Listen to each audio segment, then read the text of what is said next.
Good morning and or afternoon, wrestling fans and part of the members of the Love Wrestling community. Zach Ralph here. I've been voluntold that I am hosting this morning's Sunday. We're down one person. There. Lawrence out of the stream again. Lawrence, you've thrown off my flow. It's not very progressive.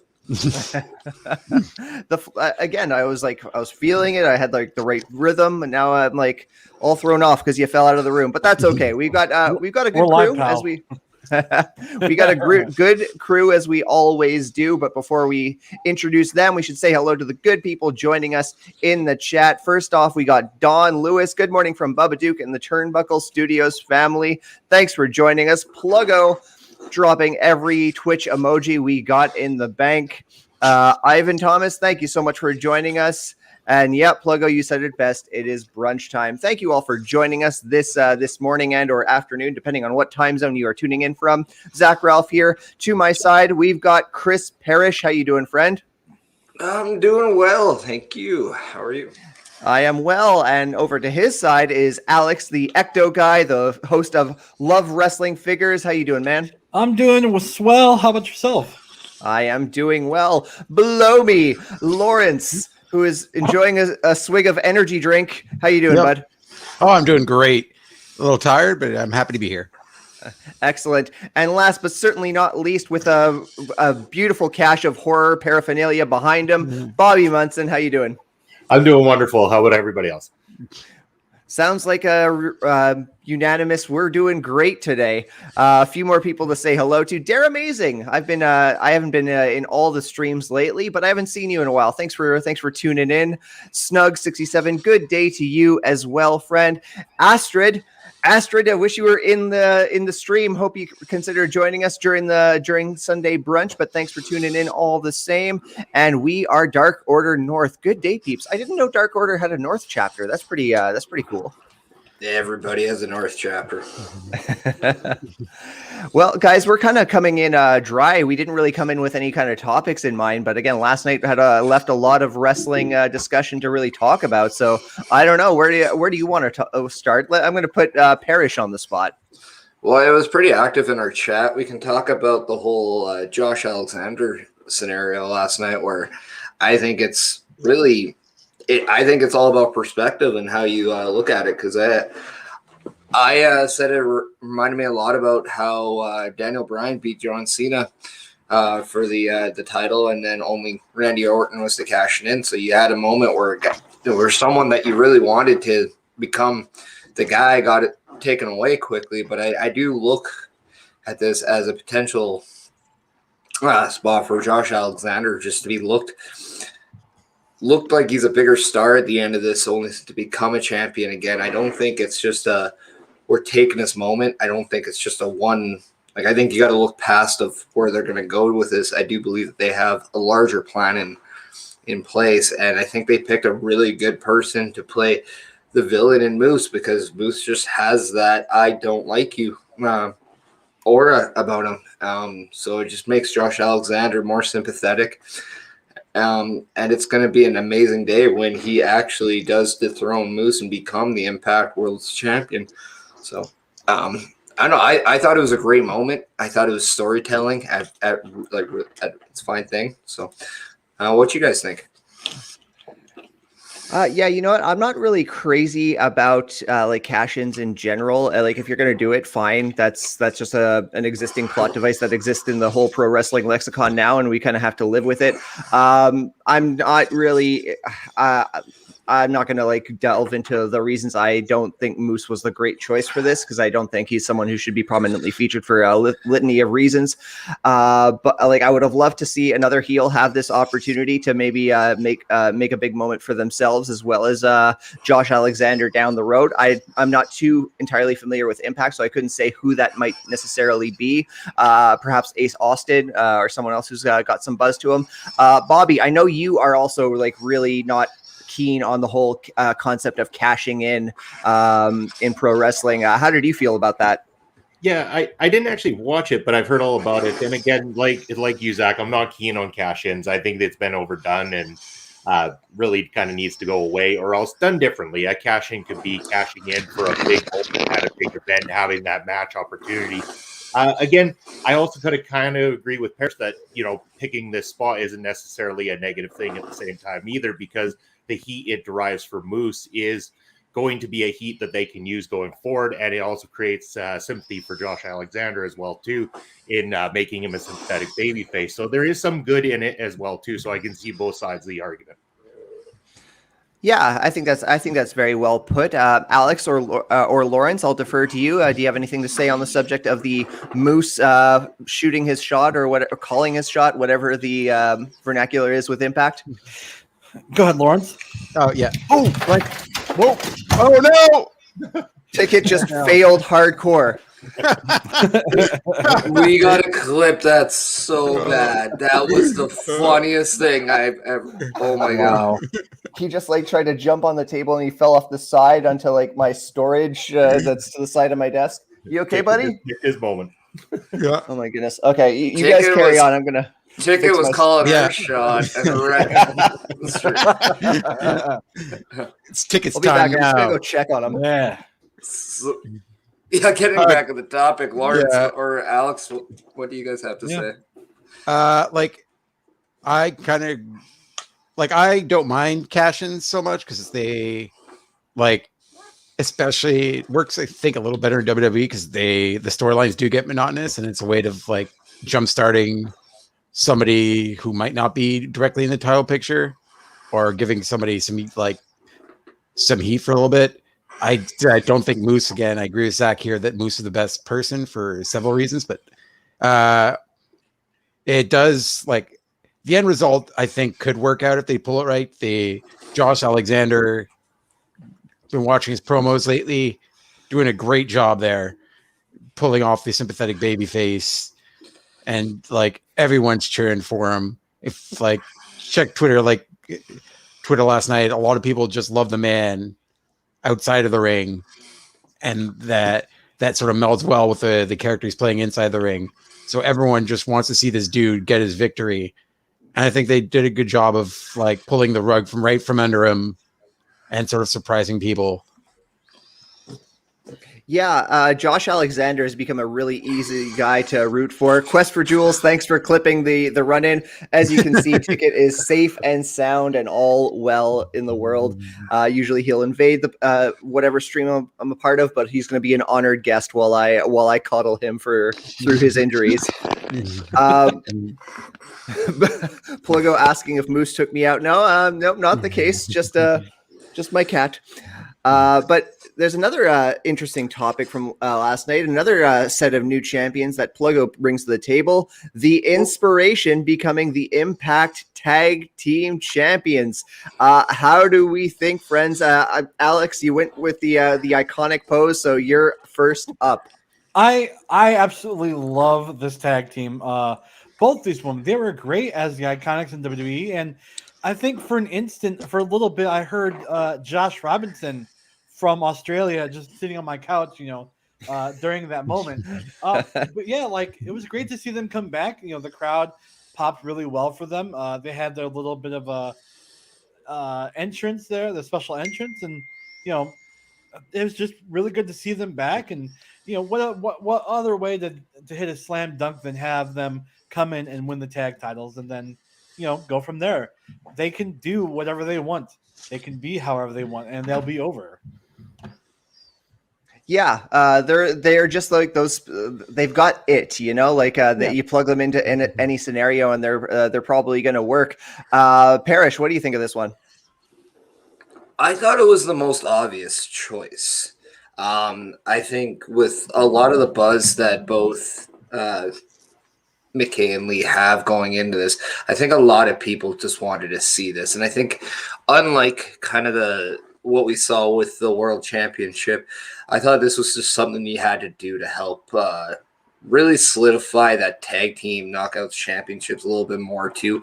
The Inspiration, formerly known as the Iconics, they're one of those teams that are a team in the women's division. There's still not a lot of definitive tag teams. They are one of them. So you want to make sure that you're actually exposing them in the proper light in the proper direction. And that's why the Impact jump made a lot of sense, because them going to a company that had tag team titles made a lot of sense for them and their success. I'm very curious to see what they do. I still would love to see them maybe partner up with another champion. I first off would have loved to see them and Deonna Purrazzo. We found out kind of that Mickie James is the new champion, but I would love to see that dynamic of them kind of trying to take over a company, because now I think that they're a duo that really could take it to the next level in their minds. Instead of just a mid-card act, let them become more of a main event act, because I see a lot of potential with them now, and they seem a lot more confident in who they are than they were even back in WWE. Yeah, that's an interesting case. Like, we've seen what they can do as a duo, and like I think partnering them up with someone like Deonna Purrazzo would be a new interesting dynamic, and that's certainly worth exploring. Lawrence, inspiration thoughts?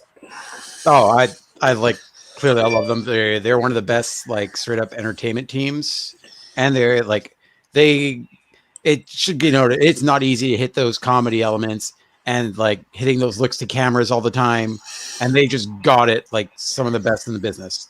Like, they're very, very good at that, and like they've clearly, in their time between WWE and now, been working on their in-ring stuff. They've clearly gotten better. I enjoyed the match. Yeah, like, I'm very excited for them to be there. It felt like they pretty much could have sort of wrote their ticket. They had a choice. They felt they had a choice between AEW and TNA, and they clearly, like, they wanted to go somewhere where they know for a fact they would not be broken up as a team, because that was their main thing. And I'm happy for them, because like, you wouldn't break up FTR. You wouldn't, like, there's some things that some people that are just perfect teams, like the New Day. There always got to be at least two of them together, because they are just like a team for life. And like, yeah, I'm so happy to see them grow even more as a team in TNA and show off what they can do, because they, like, once their in-ring ability keeps getting better, they're stars for life in that company. Couldn't agree. Yeah, I agree with what you said there, Bobby. Before we get to your thoughts on the inspiration, I like what Ed offers here from Twitch chat. Partnering the inspiration with anyone, for me, it's a no-brainer. Working with Tennille Dashwood, I think that there's room for that. I got time for that. Bobby, your thoughts on the inspiration? Not much more to add. I mean, they are fantastic, and it was a great move for them to go to Impact, and a great move for the company to have them as their tag champs. I don't necessarily think that making them a faction with somebody else is the right move. Build them as the strong tag team that they are, and allow them to take that internationally to other companies, to take on teams involved around the world and stuff like that, and build them as that strong tag team duo on a worldwide basis. Yeah, you could also have them cross over. They could probably still do stuff with AEW. They could end up rolling over to NWA, to MLW, who now have a division there for them as well too. So there's a lot of places they could go to really develop themselves as that tag team duo. And I don't know that they need a third party to really take them any further than what they already have. Very well said, and I'm glad you brought up AEW and like Forbidden Door talk here, because another big rumor that kind of came out in recent days. I mean, it was originally reported by Ringside, so take it for a grain of salt, but also SRS retweeted it, so it's got some credence to it. That apparently the deal between AEW and Impact is kind of it's done. Like, they wrapped it up with last night's Bound for Glory pay-per-view. So what do we think? Like, do we think like this is cut off too soon? Under the assumption that it is indeed done, is it too soon, or maybe has the well run dry between AEW and Impact Wrestling crossover? Bobby, we ended with you. Let's start with you on this one. I think really it's just a matter of they need to not overdo things. And I think for a while there, they were kind of overdoing it with crossing the same people you were seeing on two different shows on AEW over to Impact as well too. I think if they were to maybe utilize some of the Impact people to cross over every once in a while and stuff like that, like I said, bringing it as one-offs and stuff like that for certain pay-per-views and everything would have been a little bit more interesting. But when you're running weekly television programs, AEW, of which has 2 of, Impact's got 1 of, and you start seeing these same people 4 or 5 times a week and stuff, it can get a little redundant, and I can understand why they would choose to go that direction. That's fair. Ed suggests here, I'm not sure that I agree with this. This needed to end for Impact since they never benefited from Impact in any real way. Money talks, man. The buy rates for the pay-per-views were increased when Kenny Omega was on the card. Sure, creatively speaking, maybe they didn't use it to its most potential, but I can't say that this didn't benefit Impact in any way, because again, the numbers don't lie, and they spell disaster for the deal between no, never mind. Alex, what do you think of this one? I think this should have breathed. They should have let this breathe a little bit longer. Like, there's a lot of great talent over on Impact that they could have benefited from having over at AEW, and vice versa. Like Astrid says in the comments, we were hoping for Britt versus Deanna. And there's not to say that couldn't happen in the future with, potentially Deanna going to an AEW. But yeah, just, you have a wealth of talent. And you could also argue that AEW already has a bunch of talent that they're underutilizing. So let's feature them a little bit more. But that's at the same time, like, you could have them go to an Impact and do a little bit more with what's over there. Or like I said, vice versa. Just a little gone too soon kind of thing. But this also means that we're not going to see the Good Brothers back on AEW anytime soon, because they're still the champions over there, I believe. So, if I'm not mistaken, they're okay. No, forgive me. I see what you're saying now. Yeah, I got you. They're the tag champions for Impact.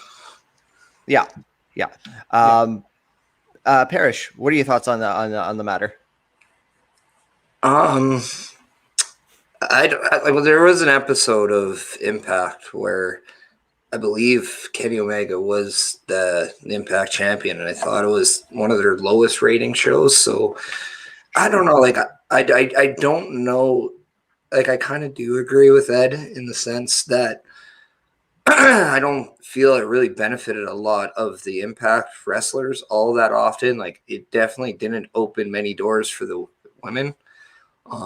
And we didn't see a lot of Impact wrestlers that weren't really attached to the Elite or Kenny Omega appear on AEW. So I would have loved to see maybe Josh Alexander come over. I would love to see a little bit more influx of Impact talent. So I don't think this really helped the talent too much. It might have helped maybe the pay-per-view numbers and maybe gave them a little bit of money in the pocket, but I don't think it really serviced the individuals as much as maybe the executives.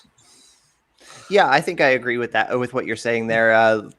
Pay-per-view money aside, the invasion seemed certainly one-sided with people just going to Impact Wrestling. Yeah, like you say, Josh Alexander, that would have been tremendous for his stock if he showed up on Dynamite to just even a backstage segment with Christian Cage. I think that could have done valuable stuff for him. Lawrence, what's your thoughts on the matter? Yeah, I kind of agree with the general consensus here that, like, it wasn't the partnership wasn't used to its fullest potential. Like, especially in the beginning, it felt like they're building to like a war. Like, they could have easily done a 5-on-5 match at one of their pay-per-views and like put over a bunch of the younger talent, or like the talent people don't get to see as much in Impact on AEW television. That I felt like the entire time, but at the end, it was just the AEW show. It was clearly Tony Khan running the show, and like getting the final say on booking decisions. So like in that end, like they didn't Impact got the like bit of the short end of the stick. Like I would have loved to see more talent like everyone else cross over and show their stuff on like the clearly hotter show at the time, which is AEW. And like, in all fairness, like I did of course watch the pay-per-view last night, because like what sold me was Josh Alexander, not even Christian Cage. It was like, I started seeing his promos online. I'm like, damn, this kid's talented. I've like heard a lot about him, and like I wanted to like watch him like get his crowning moment. So yeah, like I felt like at the end of the day, it was AEW that got the more out of it. Like they got to build Kenny Omega as the man of a million titles and like build that storyline a bit. But like AEW did, I mean, Impact didn't get as much out of it as a lot of us hoped. That's fair. That's fair. Yeah. Ed, with one final thought on the matter, Kenny was the Impact champion. Tony Khan cut promos on Impact, trashing Impact. Kenny lost. Yeah, I see what you're saying, man. There's some issues here. But before we get to our next topic, and then actually let's take some time to think about where we're going to go in the next little bit. I got another clip from my recent episode of Smark and Friends of asking rather silly questions to very entertaining individuals. So I'm just going to run that by you and enjoy. Last question for you. It's the zombie apocalypse. What wrestling move is keeping you safe? We are hitting the Da Vinci Code. Of course, we gotta hit them with our finish. Or eye pokes. I think zombies, they don't have eyes. They can't see. They can't eat our brains out. What's the one that John Cena used to do? You want something from a distance, but everything's so close. Drop kick. Something where they can't actually physically bite you. So I guess I would want to like spear because then they can't be biting me. Right. Because I would be slower. And then I run. Yeah. DDT. Headshot. Just fall back and throw them into the cement. Ooh. I'll just throw punches left and right. Just devastating punches and kicks. But like not super kicks because I would risk tailbone right now. So we're going forward, baby. So one person who I didn't share their answer, who answered that very question, was the head of wrestling himself, Spencer Love. And the reason I didn't share that for this particular clip is like I would like to get you guys to listen and watch episode of Smark and Friends. Highly entertaining. And here's a little watch and win incentive. What I'd like you to do is answer the question: what wrestling move is keeping Spencer Love safe in the zombie apocalypse? If you DM me that answer on Twitter while also retweeting the tweet in question and, following Love Wrestling and Smark and Friends on Twitter. Once we hit 1,700 followers on Twitter, we're going to give away a $25 gift card at Pro Wrestling Tees. Once again, you can follow at Smark and Friends, and that's where you're going to find all that tasty information. Oh, I didn't mean to play that up again. Sorry about that. That's just an accidental double click. Oh, thank you, Ed. I enjoy Smark and Friends every week. However, wish this week was longer. It was so entertaining. You know what? There are some deleted scenes that kind of hit the cutting room floor. I just didn't want the episode to run too long. Gentlemen, we've taken some time to breathe on the topic. What more wrestling should we gab about? Lawrence, I'm putting you on the spot. Oh no. Yep. Well, we can close out the last night's pay-per-view with Deonna Purrazzo and Mickie James winning the title. It's a little bit of surprise for some people. Everyone's kind of expected Deonna to keep to win last night and continue her long streak of being a dominant champion. And I found it interesting that they put Mickie James over as the legend. She clearly deserves it. I don't think anyone's going to disagree with that. But I would have liked to see more Deonna Purrazzo, which is too bad. I agree with Astrid. I would have liked to see Britt Baker and Deonna. That was if the rumors are true, I would have liked to see them go at her. So two talents from Deonna and anyone from AEW right now, their women's division. I would have liked to see them go at it. Bobby, I'm going to segue a little NWA into this talk. So I'm going to ask you about this. Now that Mickie James is Impact Wrestling champion, do you think that's going to impact NWA in any kind of way? I imagine only impacts NWA in a positive light and stuff like that, because people who might watch Impact might come over and start watching a little NWA as well too. So that's a positive from it. I kind of have to agree that it is a surprise that Mickie went over. She doesn't necessarily need it. I mean, she's the national treasure as far as wrestling is concerned. And again, not going to argue that she deserves to win, but at the same time, Deonna Purrazzo is somebody that they're building strong, a name that people are starting to recognize, and it wouldn't have been a bad thing for her to go over a legend like Mickie James last night either. Yeah, I think there would have been room for Deonna to pick up the W there. And her reign has been lengthy, but she also had a loss in the middle of this one. I think a lot of people often forget it was a very short reprieve from being champion, but this was in fact her second reign. I would like to see it continue, and I hope she gets the title back sooner or later. But I'm also not gonna make any judgments about Mickie James picking up the win because again, there's value in Impact Wrestling Women's Champion Mickie James. Parrish or Ecto Guy, do you have any thoughts on Mickie James, Impact Wrestling Women's Champion? Go ahead, Alex. Yeah. So I didn't really know who Deonna Purrazzo was until she started to really break out into Impact, and her title reign has been well documented, and she's had over 13 opponents that she's bested over this time. 344 days, I believe, is the count. Seeing Mickie James win the title again is very surprising to me because I think that I thought for myself that this match was going to be maybe a little bit of a passing of the torch kind of a thing to see, but maybe that wasn't quite the time for it yet. I mean, and as far as the whole of last night, it was a celebration of the women in Impact Wrestling. Like they had the tag team title match, they had Deonna Purrazzo versus Mickie James. Jordan Grace won the Digital Media Championship, as well as they inducted Awesome Kong into the Hall of Fame. So, only great things from there. That's a very good point. I think this is going to be a very Impact Wrestling heavy episode, and I suppose that only makes sense after Bound for Glory and whatnot. Digital Media Championship. It's a nice looking belt. I'm not sure I'm really crazy about the name, truth be told, but I guess it's no more off brand than like a television championship. Internet champion is kind of taken at the moment, so yeah. Yeah, and I don't know. Like digital media means a whole lot more than just internet at this stage. All those titles need to go away. Yeah, just to ducktail off of Bobby's point, we all know the history of Impact, which it used to be TNA, and then we also know that the history going further used to be NWA TNA. So a partnership between Impact and NWA doesn't really seem far out. It really seems smart for Impact to understand a working relationship really would benefit them if it's done properly.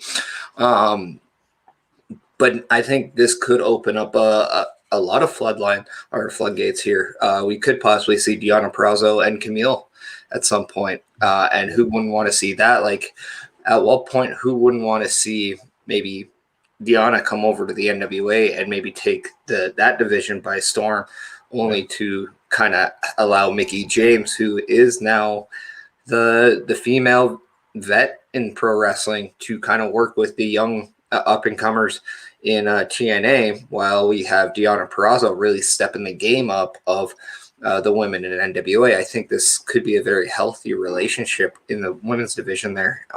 And you kind of go to the credo of Mickie James of wanting to strengthen women's wrestling.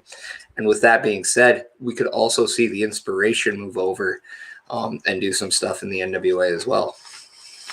I really like that idea. I mean, like before the pandemic, NWA and Ring of Honor were kind of testing the waters with a bit of a partnership that was like beginning to expand in like the whole creative landscape of both shows. But unfortunately, the pandemic derailed that. But pairing NWA up with Impact, that's really interesting to me because like you couldn't have two more different rosters. Impact loves to delve into like the big supernatural. They have fun. They make big characters. Not to say that NWA doesn't, but it's more rooted in like tradition, good guy, bad guy, chasing titles, chasing money, and getting the job done. Astrid also, the Hex versus the Allure, absolutely. That's an appealing match as well. Thoughts on like, Impact testing the waters with NWA via Mickie James, Lawrence? Oh, I love it. Like, I feel like you've got a small, like a promotion that doesn't necessarily get the most eyeballs on it, despite what Zach is doing here, as much as humanly possible, on Power Out every week. But Every week. like it's truly a fun promotion, and like if like at least if some of the heat they've gotten recently, like I've seen more people recently talk about Impact than like previous years, and if you've got somebody that's like starting to become a bigger star like Deonna Purrazzo crossing over, that's gonna have people talking, especially when you start doing super matches, especially somebody like Camille or like yeah, like I definitely like the idea. I think they're like it does sort of fit along, especially when you like see who runs NWA now and his past with TNA and Impact. That's a very good point. Mr. William Patrick Corgan. Ecto. Who, What do you by the think? way, Oh, on a sorry. fun thing, my brother 100% forgot for a second that Billy Corgan did music for half a second. It's a goof. So he for a second just remembered him as a wrestling guy, which was, I guess, Billy Corgan's end goal. Yep, yeah, he's gotten out of that nickel and dime music industry and is of that small indie band, the Smashing Pumpkins. Finally found a wealth, his Fort Knox in the National Wrestling Alliance. Ecto, NWA, and Impact. What's your thoughts? So I don't think this is necessarily them testing the waters. I mean, perhaps maybe with the two different managements that we have now, as opposed to years ago when it was NWA TNA, like Paris said. I just also worry that this turned into a Impact and AEW situation where a lot of the talent that could be going over one to the other isn't really doing that. So time will only tell. Ed brings up another good point, and this is very unfortunate news that NWA has a big hole in its women's division as Kylie Rae is stepping away from the ring. And again, power to Kylie Rae for taking the time that she needs. Obviously, like this is a repeat pattern in her career that she needs to take this time at some fairly regular intervals. And again, I always approve of people needing to take care of themselves first. And yeah, Kylie Rae's absence is going to leave a bit of a hole in that division as they were really starting to invest a lot more time in her. So yeah, bringing in some of the deep roster of Impact Wrestling's women's division would definitely be a plus for them. Again, we are just picking topics out of a hat. So anyone in the comments who wants to drop anything on us, please feel free. But till then, I'm going to put Bobby on the spot to come up with some wrestling talk for us. For sure. Actually, you know what? To piggyback off of everything we were saying, MLW has actually done a great job of kind of allowing their talent to go between different companies and stuff like that. You've seen a lot of the influx of their talent going over right now to AEW. For example, Lee Moriarty, Bobby Fish, who signed with them, have been over in AEW, getting a lot of eyes there. They've also got their own, the featherweight division over there, which is the women's division, and been very well highlighted. And it's nice that they allow their wrestlers to kind of go out, get that experience elsewhere. And I could see a great partnership there, too, if they start to work with the NWA as well, too. They're already working with AEW. They're working with All Japan Pro Wrestling as well, too. So there's a lot there for them to do and a lot of different things. Also, speaking on MLW topics, so I guess they just signed Enzo Amore to the MLW. So he's going to be at the War Chamber in November. You know what? And anyone can talk about this guy. I mean, sure, in ring, he's not great, but on a microphone, he will get under a person's skin. And he does bring a lot of attention, especially to a company the size of MLW as well, too. And then also they have gone ahead and stated that Filthy Tom Lawler, former UFC fighter who's been with the company since 2017, is going to be parting ways with the company. He's been seen over in New Japan Pro Wrestling as of late. And so he is going to further his career outside of the company now. I mean, the buzz is certainly with MLW. They seem to be firing on all gears and getting more attention than they have in the past, and that's only good. I mean, this is.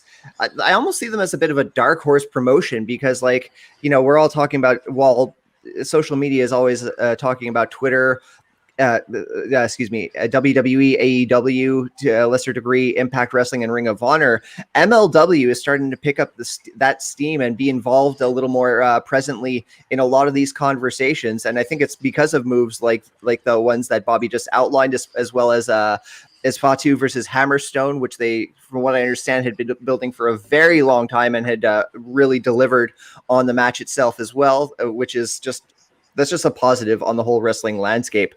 Does anyone else have anything on the MLW talk? Parrish? No, I really don't watch shit necessarily. Like, I don't watch a lot of wrestling to begin with. I very much dabble into just the individual acts that I do. I think it's really cool, though, that MLW is providing a great alternative with a lot of these, because we get so hampered up in the AEW versus WWE scandals, or the internal competition that we like to narrate as fans. So seeing the Impacts, the Ring of Honors, the NWAs, and now MLWs kind of just take their games and step up, I think are very good for the wrestling business. I actually like the fact that they have brought in Enzo to this, because he just adds a different dynamic. Whether or not you like it or not, you have to understand that he does bring in a niche audience, and he does bring in people, and he just, for whatever reason, when he has a microphone, you're a little bit curious on what he's going to say. So if you can bring that extra attention and eyes to the product, should be very good. I am looking forward to him against Bobby Fish at some point. Those segments could be very entertaining. Very interesting thought. Yeah, I mean, like, say what you will about Enzo, but especially when he and Big Cass showed up on main roster TV, like, they didn't suffer from that NXT growth spurt of going to the main roster. They had the audience. Enzo specifically had the audience in the palm of his hands with his mic work. Now you touched upon controversy there, Parrish, and Astrid kind of weighs in with this one, the Charlotte Becky Lynch situation, which was the talk of the town on social media after the championship exchange segment. Apparently, some words were exchanged very loudly backstage, and then allegedly it boiled over with Charlotte being escorted off the premises by security. Now, personally, I'm not dying on this hill. I'm not saying like this is what I actually concretely think, and I'm not chasing helicopters or anything like this. But I would not be surprised if this was like WWE kind of like working a segment that was really a flop. Like no one was looking forward to it. The actual delivery of it was just like really flat. And I don't know, leaking these reports, spices things up a little. Again, not chasing helicopters, not dying on this hill, just a possibility that would not surprise me. Alex, you're nodding with me. I like that. Let's start with the person who agrees with me. And I do agree with you, because everybody forgets to see that around the corner we're going to have Survivor Series. So what better way to have a build up than have these two kind of do this little thing and say, have a crappy segment, but have it mean more in the end, because we've seen them build Becky versus Charlotte before, and this could be a different way to build towards them. I mean, unless you've been living under a rock, that at Survivor Series is going to be champion versus champion from the both brands. So that's kind of the obvious build we're getting to. Good old brand. Yeah, is it really a work? I hope so, because otherwise, I hope not. That's not a work, because I would rather them be honest with us than lie to us. But if it is not a work, then maybe we'll see Charlotte in AEW soon. Oh, very interesting. Very, that's a speculation for another day, and would take us down a whole new train. Parrish, what'd you think of the championship exchange and surrounding controversies? Well, first off, championship exchanges are stupid and lazy and creative. You got to get your shit together. Yeah. If you're going to put yourself if you're going to paint yourself in a stupid corner like this, that is just unnecessary, we'll say, even though I just cursed. But that's kind of just my opinion on the creative aspect of that. But with, clearly the talent involved aren't really keen on the idea. Whether or not this is a work or a shoot, I don't think it really matters, because if it's a work, then they're doing a fantastic job of creating buzz and creating more people talking about them. Therefore, like Alex mentioned, with their match happening at Survivor Series, you're now bringing people into that. You're creating an increase in buy rates. If this was a shoot, then good, because I think it's time that if the talent aren't happy with the situation, unfortunately, if it was to reach the TV and the live scale, that's never a good thing. But it's good that they're at least speaking out and acting out on something that they're not enjoying. Therefore, it's challenging creative and it's challenging the writers to come up with something better, so it actually makes your product better. Not to mention, I think these two women have already set stone of what they can do, what they can accomplish in this world of professional wrestling. So the fact that they're unhappy with this, you got to really take a look in the mirror and sit back and kind of just kind of like dictate, like, okay, what are we doing and where are we going? And if we don't have anything good here, let's incorporate the talent and let's have a proper communication with these two. At the end of the day, I just hope that, we can get more eyes on what they're doing. But if it's something more serious, then I really hope that and I'll just say, I really hope Vince kind of takes it seriously, because these are two women that are pinnacles and, building blocks to where your women's division will go. And you can't F that one up. 100%. There's too much stock being put into stars like Becky and Charlotte to rock the boat with them. Lawrence, when you weigh in on this controversy, I'm also going to put you on the spot and ask you to resolve the need for things like championship exchanges on WWE TV. That seems to be becoming more and more apparent during these draft things that they do. Yeah. Well, like everyone, it was a bad idea. I think the main event was late in the show too. They put it on. So they definitely put a spotlight on their bad idea, which was the even worse idea.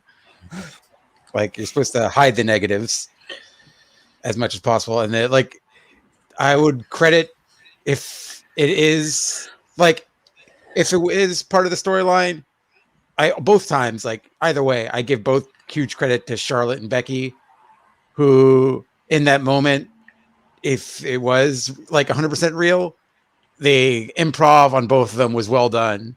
When you're dealing with a bad scene and you're trying to bounce off the other person, they both stayed in character perfectly.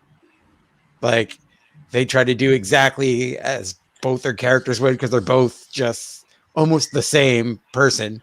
They're both tremendously proud champions who know they are the best. And they know they can't give in or look weak to the other one. So they had to keep that going on camera. And and Charlotte, if it is 100% real, Charlotte has every right to be pissed off. She was bad writing. It's starting to show that maybe they're creatively stunted with Charlotte, because the only thing is have her come in and win, hold on the title for a couple months, then lose to somebody else, and rinse and repeat. Sure. You could tell at some level, on that level, they are mentally losing her to another company. I feel like she wouldn't mind staying with WWE if they had better stuff for her, but they're clearly not doing much. They're doing the same thing over and over again. And this just made her look they almost made her character look weak, which again is only throwing fuel to the fire. Mm-hmm. Bobby, I know WWE isn't exactly your jam lately, but what are your thoughts on Charlotte, Becky, and surrounding circumstances? Well, first of all, I'll start by fixing the problem. Less championships in wrestling. This is the major problem when you've got a company that has all these different titles that they become interchangeable at this point and don't have any meaning left in them.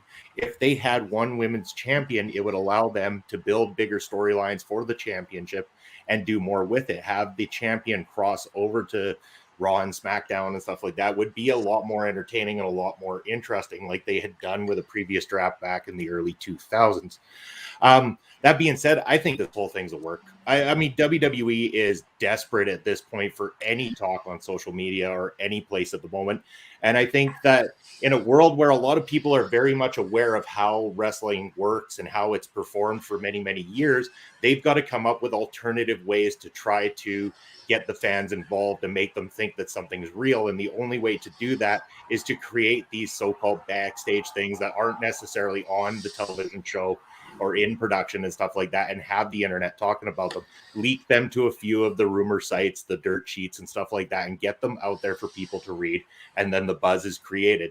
So again, what everyone was saying with Survivor Series coming up, it seems just so logical that they would pull this. And I think that's exactly where it's going. Totally fair.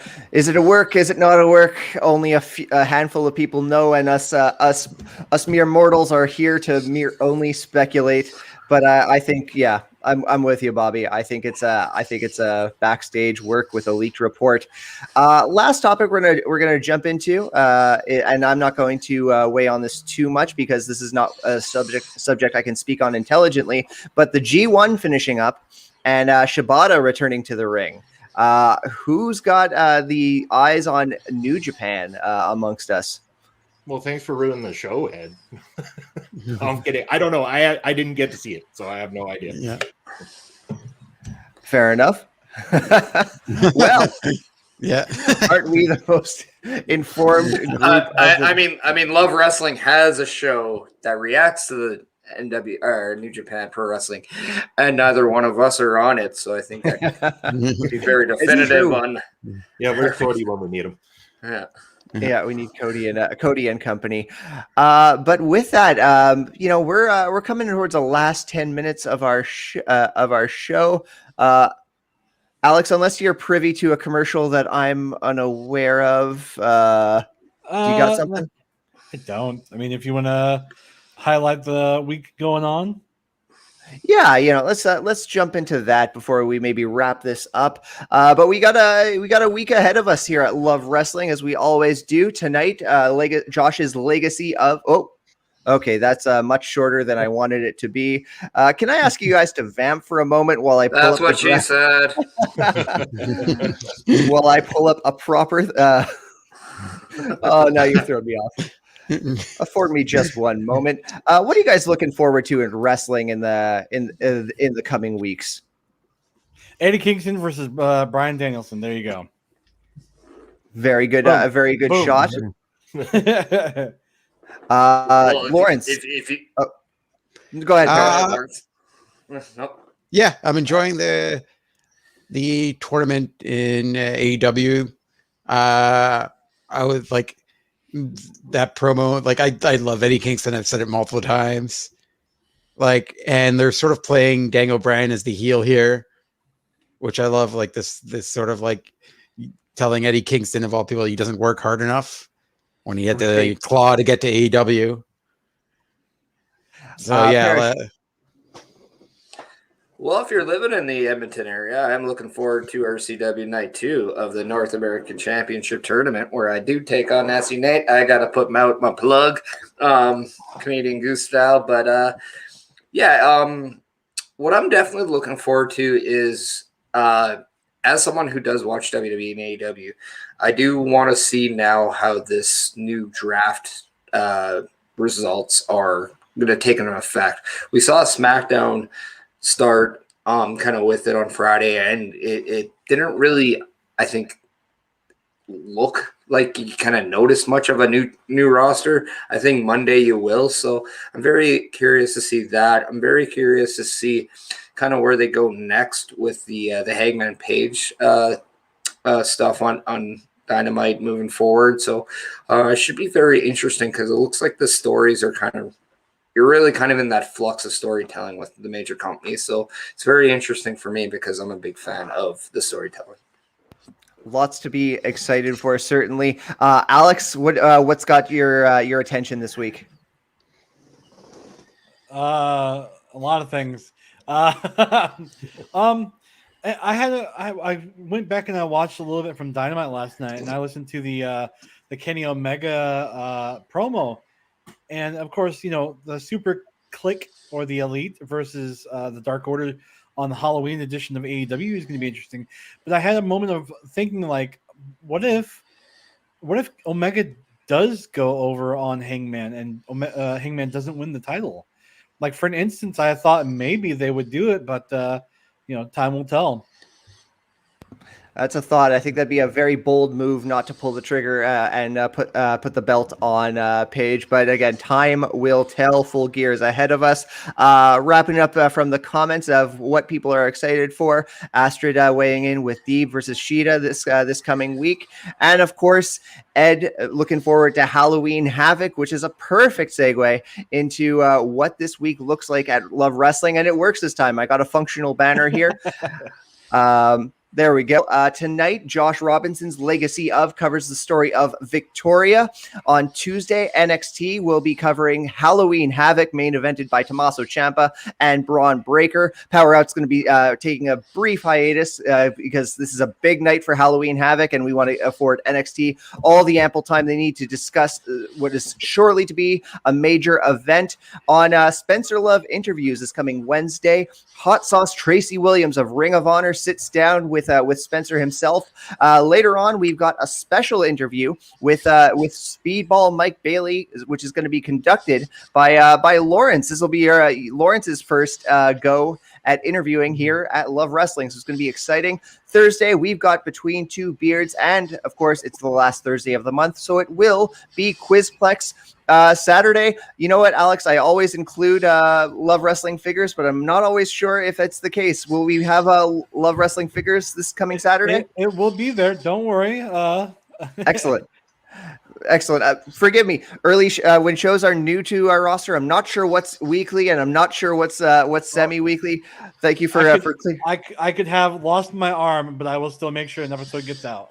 Thank you for clearing that up, friend. Weekend Elite Report is expected on Saturday, and of course, we'll wrap it all up with Sunday Brunch 1 week from today. With that, gentlemen, I suppose we'll take the time to say goodbye. Please let the audience know where to follow you on social media. I, of course, can be followed, named right here underneath my face right there. Smarkmouth on Twitter, smark.mouth on Instagram. Parrish. Yes. Follow you on social media. You can follow me on Twitter at Chris Parrish, on Instagram at Chris.Parrish. You can also make sure that you check everything Love Wrestling, whether it's our shop where we now have wine glasses. And I believe we still have these stickers available. Yeah. Oh yes. But yeah, no. Also make sure that if there are independent local pro wrestling shows going on in your area, and you can make the time and kind of just make the time and maybe bring some friends along, make sure you do that. There are some of the greatest times that you will have, and you never know who you could possibly see that is one day going to be the face of pro wrestling. One of my first independent shows in pro wrestling, I saw a man named Kenny Omega at a young age of 19. He seemed to be a pretty big deal in 2021. So you never know. Go check him out. Show support. Show some love. Who would have thought one day that Kenny Omega would have hit superstardom? Christina Nude, thank you for joining us over on YouTube. I'm afraid we are wrapping things up, but please feel free to catch the replay, which should be available immediately after we wrap up this broadcast. Ecto, let the audience know. Oh man, I'm on Twitter. I'm on Twitch. You can find me at EctoGuy87. I believe this week for Love Wrestling Figures, we'll be taking a look at the time of Tugboat in the World Wrestling Federation. So make sure you tune in for that at 10 a.m. Eastern on Saturday. Besides that, you can find me here at Sunday Brunch, sometimes at Saturday Reacts, and blowing off stream last night. Ed and I and a friend of his, also named Alex, had a little bit of fun. We played a little Fortnite after Among Us gave us a little trouble. So go back and check that out if you haven't already. Very nice. Before I shoot over to Lawrence, these are the fine wine glasses that Parrish was just discussing, available at lovewrestling.ca/shop. Very fine beverage container. Lawrence, you've got all the support in the world from the chat room. Go Lawrence. Yay. Yay, Lucas. Yay. I'm glad that lives on. Again, big week for you. Interview with Speedball Mike Bailey ahead of you. Where can the audience follow you? It's going to be at CartsandyG. And yeah, for the first time, I actually have something to promote.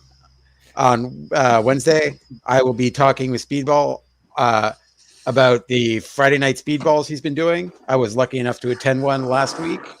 It was a lot of fun, and we'll be breaking down it's from its inception to possible future of what he wants to do with Twitch and wrestling.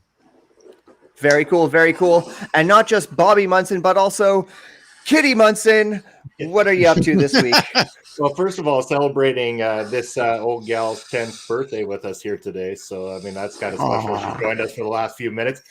So this week, I am heavily busy preparing for Prairie Pro Wrestling's return this Saturday, October 30th to live wrestling action. We're going to continue our quest to finally crown a champion that we've been waiting to do for just about 2 years now. So back in ring action there for us. So we will be filming that and eventually putting that up on YouTube for everybody to enjoy.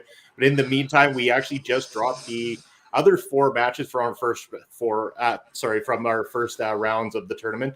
Those are now up on YouTube as of yesterday. So go check them out.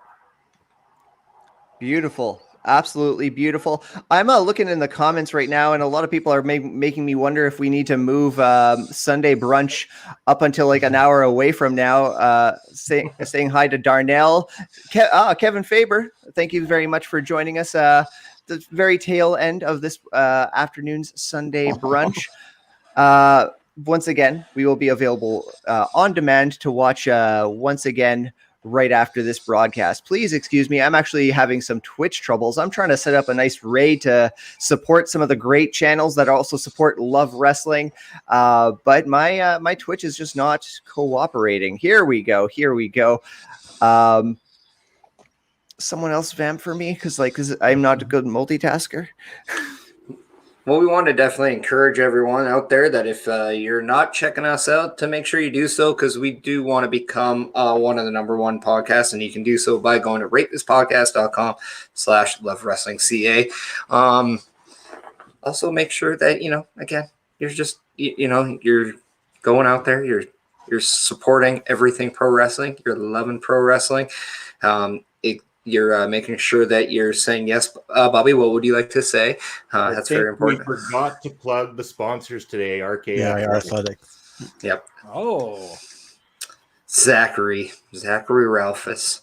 What did I do? We forgot to plug the sponsors. So everybody check out RK Athletics out of Alberta. Yes, of course. Love Wrestling. RK Athletics, again, Rich King has all the resources you need for safe and effective workout technique. Also, be sure to check them out because they've got online resources for you as well. Again, reach out to Rich King. He welcomes DMs over Twitter.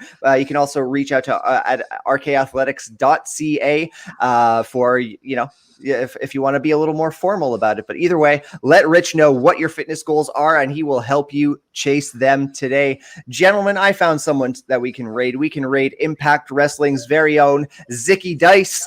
With that, if you're watching on YouTube or on Facebook, this stream will conclude. But if you're watching on Twitch, hopefully you'll join us over at Zicky Dice's channel. So with that, I thank everyone for joining us be in the comments, and of course the fine company I discussed some quality pro wrestling with, and we're going to be back next week, and stay tuned for more Love Wrestling content throughout the week.